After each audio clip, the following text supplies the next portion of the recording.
السلام علیکم۔ ڈاکٹر تنویر احمد آپ سے مخاطب ہوں۔ امید ہے بخیریت ہوں گے۔ اللہ تعالیٰ اپنی حفظ و امان میں اور اپنے سائے میں رکھے۔ اللہ تعالیٰ خیر و عافیت کے ساتھ آباد رکھے آپ سب کو۔ ہم جماعت کے ساتھ جایا کرتے تھے تو سہ روزہ یا 40 دن یا 3 مہینے کے بعد واپس آ کر اپنی کارگزاری سنایا کرتے تھے۔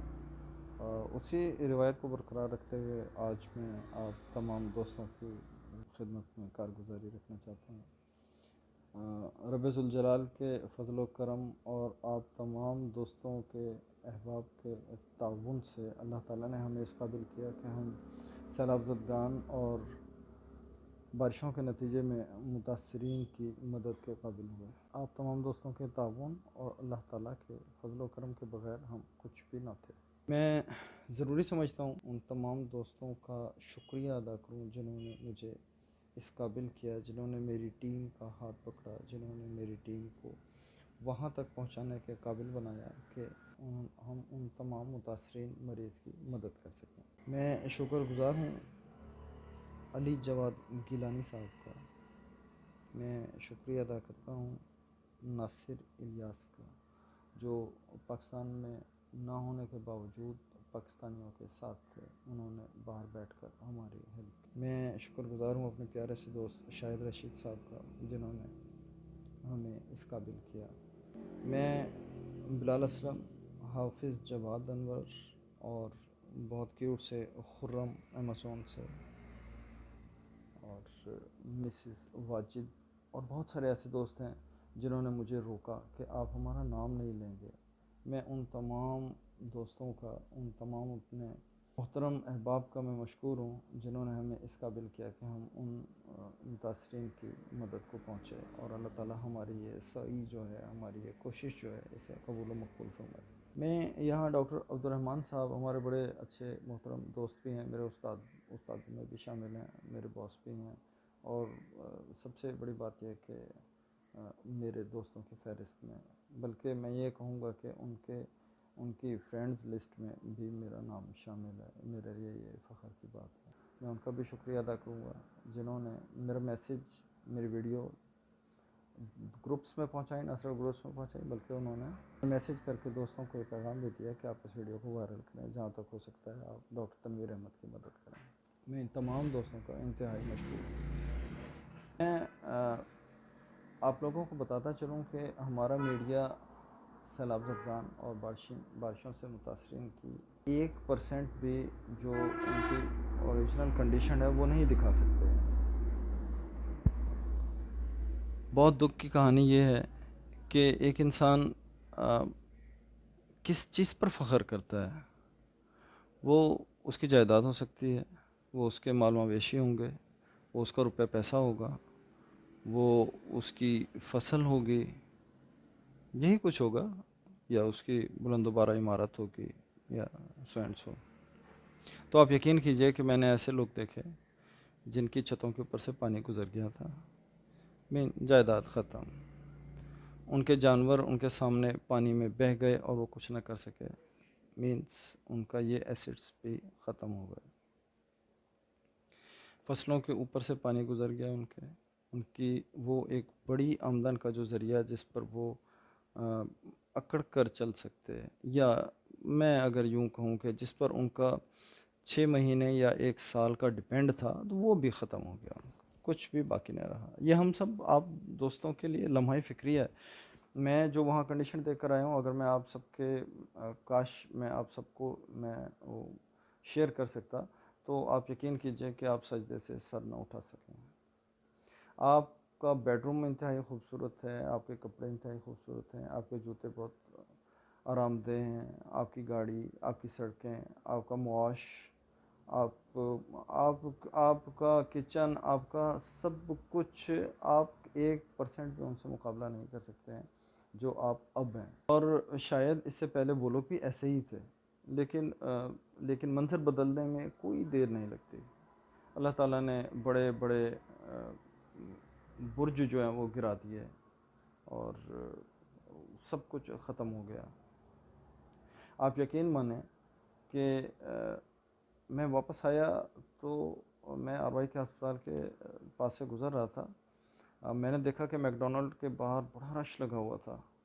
آپ یقین کریں کہ میرے رونگٹے کھڑے ہو گئے۔ میں چونکہ اپنی آنکھوں سے وہاں دیکھ کر آیا ہوں، ایک طبقہ ایسا ہے جس کے پاس کھانے کو نہیں، پینے کو نہیں، اور ایک طبقہ ایسا ہے جو منرل واٹر سے ہاتھ دھو رہا ہے۔ آپ یقین کیجئے میں نے وہاں پر ایسا منظر بھی دیکھا کہ جو حکومتی وزیر وزراء سندھ کے بالخصوص آتے ہیں، ان کے پاؤں اگر گندے ہو جاتے تو ان کے جو چمچے کڑچے جو ان کے آگے پیچھے ہواری گھومنے والے ہیں، وہ منرل واٹر کی بوٹل سے ان کے ہاتھ پاؤں دھلاتے تھے، ان کے جوتے صاف کرتے تھے، ان کے جوتے واش اینی ان کا رب کا معاملہ، اللہ تعالیٰ انہیں ہدایت دے۔ لیکن میں نے یہ ضرور دیکھا ہے کہ جس قدر امداد ان کے پاس آئی ہے، اگر سندھ گورنمنٹ چاہے تو پورا سندھ نیا آباد ہو جائے۔ آنے والا حالات جو ہیں وہ بہت خطرناک ہیں۔ وہاں پر دلدلی زمین ہے، وہاں پر زمین کلر والی ہے، وہاں پر زمین ایسی ہے کہ وہاں پر ان لوگوں کے مطابق 6 مہینے تک اگلے فصل کاشت نہیں ہوگی۔ اٹ مینس کہ وہاں پر گندوں کا بحران بھی آنے والا ہے۔ وہاں پر بیماریاں پھوٹ چکی ہیں، وبائی امراض جیسے جلدی امراض، بخار، ڈینگی، ملیریا، ٹائیفائڈ، ڈائریا ڈیسنٹری، یہ بہت زیادہ وہاں پر پھیل گئے ہیں۔ یعنی ہمیں اپنی کم مائیگی اور اپنی یہ تھوڑی ادویات ہونے اور محدود ہمارے وسائل ہونے پر ہمیں دکھ بھی ہوتا تھا، اور ہمیں محسوس بھی ہوتا تھا کہ کاش اللہ تعالیٰ ہمیں اس قابل کر دے کہ ہم ان کی تمام تکلیفیں جو ہیں وہ ہم کو نچوڑ۔ ہم ایک ہائیس میں ٹریولنگ کرتے تھے، جسے ہم نے ایمبولینس بنایا ہوا تھا۔ وہاں پر ایسا کوئی لگژری آفس یا چیئر، ٹیبل چیئر وغیرہ اس قسم کا کوئی کنسیپٹ نہیں تھا۔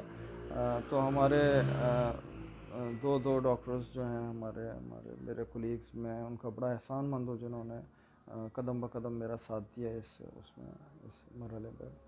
وہ دونوں سائڈ کے دروازے کھول کر بیٹھ جاتے تھے، وہیں پر ہم پیشنٹس کو دیکھتے تھے۔ آپ یقین کیجئے کہ میرے پاس الفاظ نہیں ہیں، آپ میری آنکھوں سے وہ بہتے آنسو نہیں دیکھ سکتے۔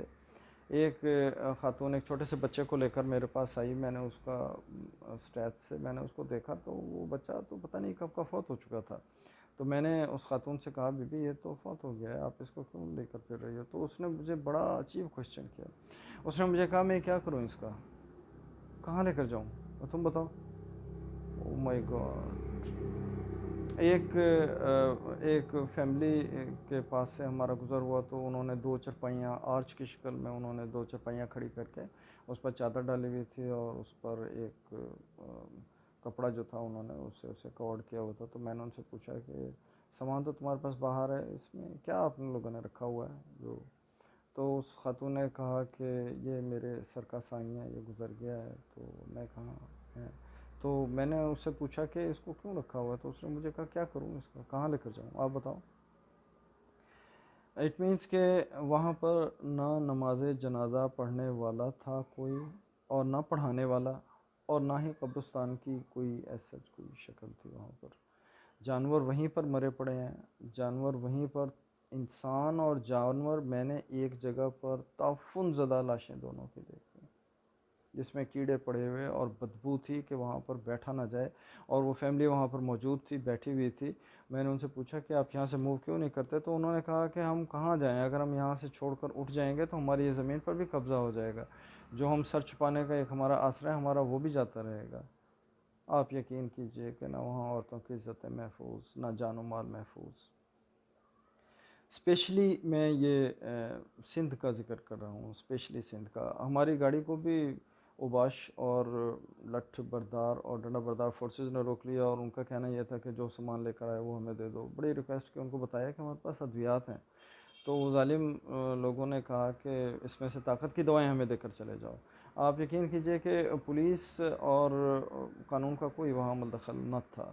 اللہ کا بڑا احسان ہے، اللہ کا بڑا شکر ہے کہ آرمی نے اور رینجرز نے وہاں پر چارج سنبھال لیا ہے، اور بہت حد تک ریہیبلیٹیشن کا کام وہاں جاری ہے، بہت حد تک امن امان ہو چکا ہے۔ عزیزان محترم، اس ڈیزاسٹر میں، اس قدرتی آفات کے موقع پر ہم سب نے اپنا اپنا حصہ ملایا، ہم سب نے اپنے اپنے تئیں کوشش کی۔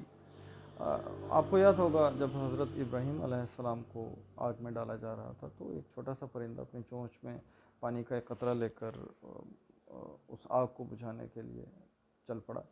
تو کسی نے اسے پوچھا کہ تم تو بہت چھوٹے سے اور بہت دور سے جل کر راکھ ہو جاؤ گے۔ تو اس پرندے نے کہا کم از کم میرا نام آگ بجھانے والوں کی فہرست میں تو شامل ہوگا. تو میرا خیال یہ ہے کہ ہماری اس کوشش سے اگر کسی کی جان بچ جاتی ہے تو وہ میں نہیں، وہ ہم، یعنی آپ اور ہم سب شامل ہیں اس میں.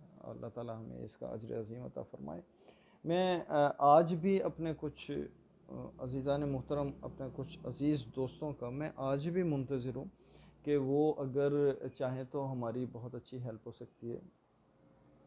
سر فہرست میں اپنے بڑے عزیز دوست، محترم دوست جناب اختر خان صاحب کو ریکویسٹ کروں گا. خان ایجنسیز ہے ان کی، اللہ تعالیٰ نے ان کو بڑا نوازا ہے، وہ اگر چاہیں تو وہ اس سلسلے میں ہماری ہیلپ کر سکتے ہیں. ہماری ٹیمیں آج بھی یہ سامان کلیکٹ کر رہی ہیں، اور ہم میڈیسن کے حوالے سے ہی کام کر رہے ہیں، اور میں میڈیسن کے حوالے سے ہی آپ کو ریکویسٹ کروں گا. مجھے بڑی اچھی طرح یاد ہے، میں 2009 میں فلسطین جا رہا تھا تو جناب اختر خان صاحب نے ہماری بڑی ہیلپ کی تھی. اللہ پاک اجر عظیم عطا فرمائے. عمران خان ہیں RSM میں ایبٹ سے، محمد ایاز ہیں ایبٹ سے، انصر عباس شاہ صاحب ہیں ہمارے بڑے جگر ہیں، حماد میڈیکوز ہے. شاہ صاحب اگر آپ رات 9 بجے سے 10 بجے تک والی جو 1 گھنٹے کی انکم ہے، اگر آپ وہ ہمیں اللہ کے راستے میں اگر وہ آپ ہمیں دے دیں تو آپ یقین کیجئے کہ ہمارے لیے وہ بہت ہوگی. اور اللہ تعالیٰ آپ کو یہ دینے کی توفیق عطا فرمائے، اور اللہ تعالیٰ اس کو قبول و مقبول بھی فرمائے. جناب سرمد شیراز صاحب ہیں آسن ٹریڈر سے، میرے بڑے اچھے دوست ہیں، میرے ہمسائے ہیں، میرے برخوردارانہ دوست بھی ہیں. فرحان انور رانا انڈس سے ہیں. جناب خرم اقبال شاہ صاحب ہیں انڈس سے. اور ہمارے بڑے ہی جگر دوست ہیں جناب ڈاکٹر طارق رشید صاحب خان بلے سے. اللہ پاک نے انہیں بڑا نوازا ہے. انہوں نے مجھ سے وعدہ بھی کیا تھا کہ میں فرائیڈے کو آؤں گا تو میں آپ کو جو ٹرائل پیکس ہیں وہ میں آپ کو دوں گا، اور اللہ کرے انہیں یاد رہ جائے، اور اللہ تعالیٰ ان کی یہ کوشش کو قبول فرمائے. جناب زاہد وسیم چودھری صاحب ہیں، ہمارے بڑے پیارے دوست ہیں اور بڑے دیرینہ ساتھی ہیں ہمارے. میں ان سب سے میں ریکویسٹ کروں گا کہ آپ ہماری اس سلسلے میں ہیلپ کر سکتے ہیں. ادویات کے سلسلے میں وہ ادویات جو کمپنی آپ کو ہمارے ہی لیے دیتی ہے، ہم ڈاکٹرز کے لیے ہی دیتی ہے، ٹرائل پیکس ہیں. میں سمجھتا ہوں کہ اگر آپ اس راستے میں ایک قدم اٹھائیں گے تو اللہ تعالیٰ آپ کا کام آسان کرتا جائے گا. میں بڑا مشکور ہوں. میں ایک بار پھر ان تمام دوستوں کا میں شکریہ ادا کرنا چاہتا ہوں جنہوں نے اس راستے میں ہماری ہیلپ کی. آپ ہماری اس سلسلے میں ادویات سے، میں نے ایک لسٹ شیئر کی ہے، اس کے اندر یہ تمام چیزیں موجود ہیں. آپ سب دوستوں کو، احباب کے پاس جو کچھ پاسبل ہے وہ آپ ضرور دے سکتے ہیں ہمیں. آپ ہماری اس طرح بھی ہیلپ کر سکتے ہیں کہ آپ میرا یہ میسیج، آپ میری یہ ویڈیو، آپ میرا یہ پیغام اپنے گروپس میں، اپنے دوستوں میں شیئر کر دیں. آپ اپنے کمپنی کے باسز کو شیئر کر دیں. آپ ان کا فون نمبر مجھ سے شیئر کر دیں، میں خود انہیں ریکویسٹ کر سکتا ہوں. میں آپ سب دوستوں کا مشکور ہوں اور میں منتظر بھی رہوں گا. جزاکم اللہ خیر. السلام علیکم.